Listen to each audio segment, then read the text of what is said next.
अरे हाँ या ना। अगर मैं इसको एक्साइटेड कर दूं सर, कार्बन की अगर एक्साइटेड स्टेट अगर मैं बनाऊं तो सर ये कार्बन की एक्साइटेड स्टेट तो ऐसे बन जाएगी। बोलो हाँ या ना। ये देखो, ये देखो, ये देखो। तो सर कार्बन को तो 4 बॉन्ड बना लेने चाहिए थे, बट बेटा ये जो ये आपको दिख रहा है, ये C2 सॉलिड, ये ऐसे बनता ही नहीं है। बहुत खास बात बता रहा हूं, ये आपको बहुत कम जगह मिलेगी। यहाँ ये C2 सॉलिड बनता ही नहीं है, एग्जिस्ट ही नहीं करता। सर 4 अनपेयर्ड इलेक्ट्रॉन है, बन जाने चाहिए थे, नहीं बनता। एक बॉन्ड शेयरिंग से हम कोवेलेंट बॉन्ड की बात कर रहे हैं, आराम से देखो, तसल्ली से, बिल्कुल आराम से समझ में आएगा आपको। ठीक है, ये एग्जिस्ट क्यों नहीं करता, आइए मैं आपको समझाता हूं कैसे। ये बात समझ में आ गई, इस पे क्वेश्चन करेंगे अभी हम।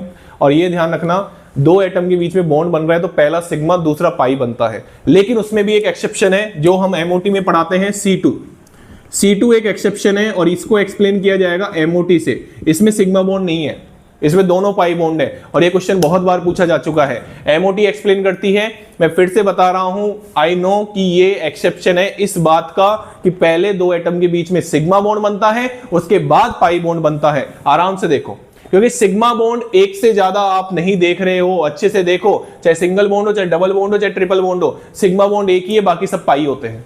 बात समझ में आ गई। लेकिन ये एक्सेप्शन है C2, इसमें दोनों पाई बॉन्ड होते हैं। इसको एमओटी से हम आराम से, जब जैसे जैसे टॉपिक आगे बढ़ेगा, एक्सप्लेन करेंगे। क्लियर हो गई बात। चलिए अभी इसकी बात कर लेते हैं कि सर ये एग्जिस्ट क्यों नहीं कर रहा। आइए, ये बात समझ में आ गई, क्वेश्चन एक साथ कर लेंगे हम। चलिए सर आइए कुछ खास बातों की तरफ बढ़ते हैं। देखो, आपको पता है कि अगर कार्बन की मैंने इलेक्ट्रॉनिक कॉन्फ़िगरेशन लिखी एक्साइटेड स्टेट में, तो अभी तो लिखी थी मैंने, क्या लिखी थी, 2s1 और 2p3। मतलब S में 1 इलेक्ट्रॉन था और P में कितने इलेक्ट्रॉन थे, 3 इलेक्ट्रॉन थे। बोलो हाँ या ना। अरे बोलो हाँ या ना। तो देखना भाई, ध्यान से देखना, आराम से समझ में आएगी बात के, आराम से समझ में आएगी।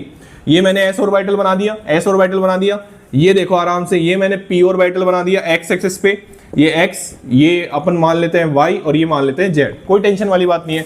और ये यहाँ पे मैंने P ऑर्बिटल बना दिया z एक्सिस वाला और यहाँ पे P ऑर्बिटल बना दिया y एक्सिस वाला।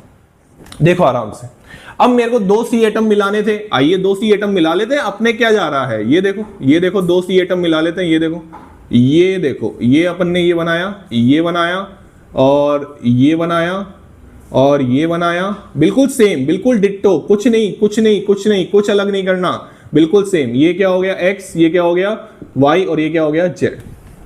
दोनों C2, ये कार्बन, ये भी कार्बन।